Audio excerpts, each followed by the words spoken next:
তাআলা এই ধরনের হক থেকে আমাদের ঈমান আকীদা হেফাজত করুন। আরেকটু জোরে বলুন আমিন।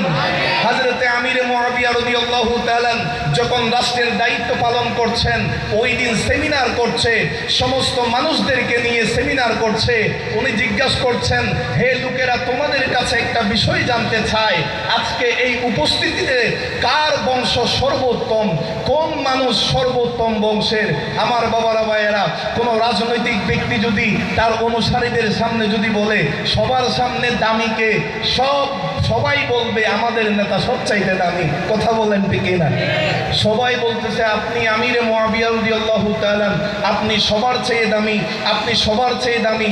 কারণ আপনার বাবা হযরতে আবু সুফিয়ান রাদিয়াল্লাহু তাআলা তিনি একজন সাহাবী রাসূল, আপনিও সাহাবী, আপনার বাবাও সাহাবী, আপনি সবচেয়ে দামি। একটু জোরে বলেন না সুবহানাল্লাহ।